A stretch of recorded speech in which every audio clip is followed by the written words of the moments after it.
Bagaimana membuat orang-orang yang baik, tidak sombong, dan rajin menabung serta cinta damai menjadi cheerleader yang mendukung perang dan pembantaian?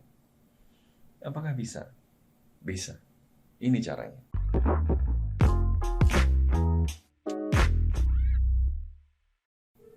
Pada episode sebelumnya, kita belajar dari Gramsci tentang bagaimana apa yang kita anggap sebagai normal, alamiah, sesuai dengan akal sehat, seringkali merupakan sesuatu yang dikonstruksikan, dibangun, direkayasa oleh kelas yang dominan, oleh kelompok yang berkuasa untuk mendukung kepentingan-kepentingannya sendiri, meskipun itu sebenarnya tidak menguntungkan semua orang.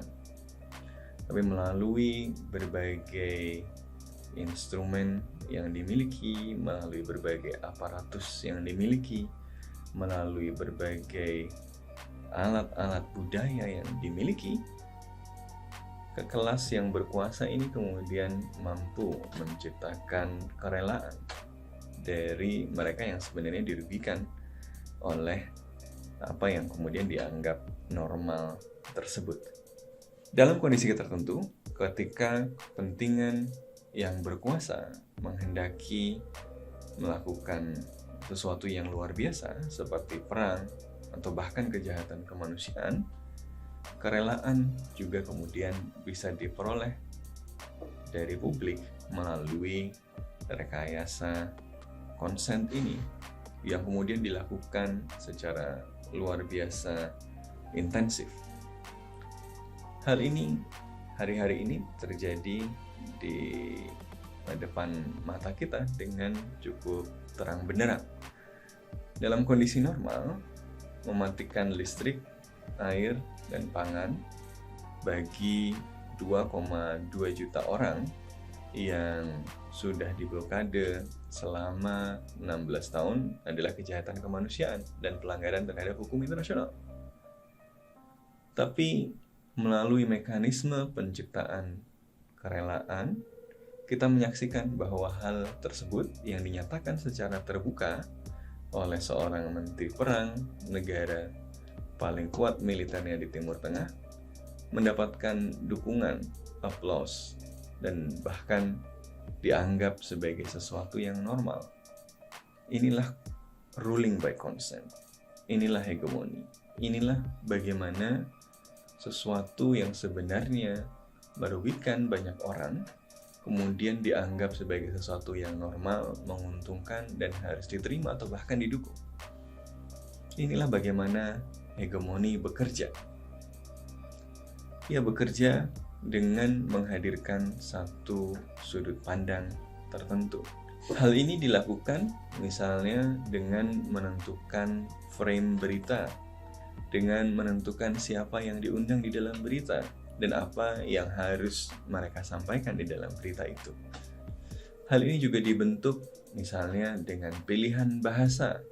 Ketika sebuah berita itu memberitakan satu kejadian tertentu, yang kemudian melalui proses yang berulang-ulang, kemudian menghadirkan satu cerita yang spesifik, yang biasanya kemudian menghadirkan kepada kita sebuah cerita hitam putih bahwa ada satu pihak yang sedang terancam oleh kejahatan yang luar biasa, sehingga pelaku kejahatan luar biasa ini, walaupun mereka anak-anak, perempuan, atau siapapun, itu ya sudah saatnya, sudah waktunya itu mendapatkan balasan seperti itu.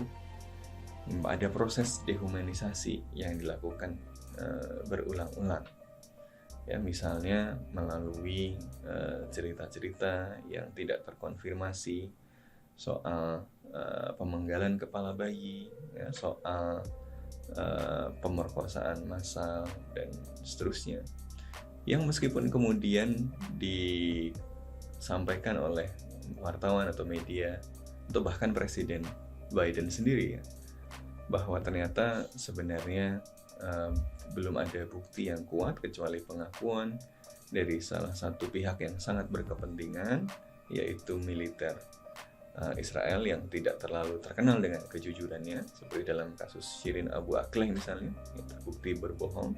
Tapi kemudian hal ini beredar, dianggap kebenaran, ya, dan kemudian diulang-ulang, dinormalisasi, yang kemudian menciptakan sebuah framework tertentu bahwa memang pantas Gaza itu dilumatkan sampai habis, bahkan sampai melanggar hukum internasional pun tidak apa-apa, karena ya itu pilihan mereka, salah sendiri milih Hamas. Kalaupun jadi korban ya salahnya Hamas, padahal di dalamnya ada anak-anak, ada ibu-ibu, ada para medis dan yang lain-lain yang juga terbunuh. Ya, melalui mekanisme rekayasa kerelaan tadi, kita kemudian dibuat untuk berpikir bahwa ada orang-orang yang memang layak untuk mengalami genosida. Ya, kita menyaksikan ya bagaimana kemudian apa yang terjadi pada peristiwa 11 September, ya bagaimana orang-orang kemudian sangat bersemangat untuk mendorong perang dan pembantaian, kini terjadi kembali. Nah, teman-teman, apakah kita mau tunduk di bawah hegemoni yang kemudian membuat kita melanggengkan ketimpangan dan penindasan, atau kita mau melawan? Pilihan ada di tangan Anda.